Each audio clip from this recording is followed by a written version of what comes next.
Quand nous essayons d'anticiper les effets d'un tremblement de terre, le genre d'informations qu'on intègre, c'est essentiellement la taille, la localisation de la faille, la qualité des sols et des propriétés du séisme telles que leur magnitude.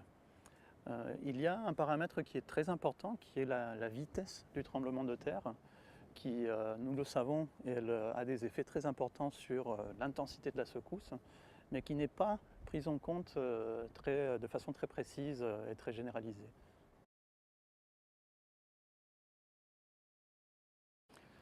La vitesse d'un tremblement de terre dépend beaucoup de la vitesse des ondes dans la roche qui entoure la faille.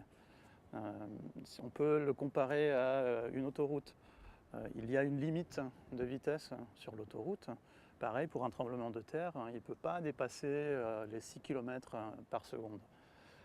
Il y a quelque chose de particulier aussi pour les tremblements de terre, c'est qu'il existe une gamme de vitesses qui est interdite et qui est intermédiaire.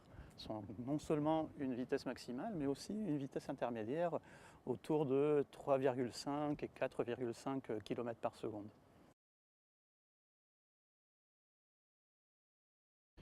Et donc justement, le séisme qui s'est produit en Indonésie septembre dernier, il s'est propagé à une vitesse qui tombe dans cette gamme interdite de vitesse, qui était une grande surprise. Et ceci, on a pu le voir, l'observer grâce à des analyses sismologiques avec des méthodes avancées que nous avons développées, et aussi à l'appui d'images satellitaires pour comparer avant et après le séisme. Donc en voyant que ce séisme se propage à une vitesse très inusuelle, euh, ça remet un peu en question les modèles classiques qu'on avait sur les séismes. Et nous avons dû chercher un peu dans d'autres types de modèles. Et ce que nous avons vu en fait dans nos simulations dans les dernières années, c'est que si un séisme, si sa faille est entourée d'une zone de roches qui sont plus fracturées et plus endommagées, la vitesse des ondes tend à être plus lente dans cet environnement et cela peut mener à des vitesses de séisme qui en fait sont inusuelles comme celles que nous avons observées en Indonésie.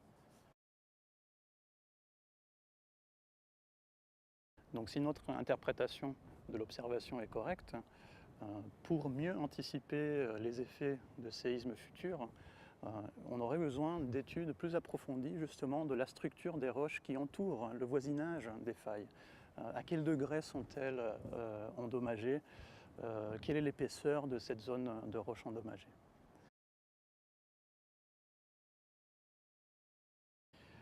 Donc mon équipe bénéficie d'une chaire d'excellence de l'IDEX UCA JEDI, aussi de bourses postdoctorales de l'IDEX, qui nous permettent d'avancer dans nos travaux théoriques et les simulations des processus des tremblements de terre. Et donc notre équipe travaille beaucoup dans la recherche de comment les séismes interagissent avec l'endommagement des roches qui les entourent.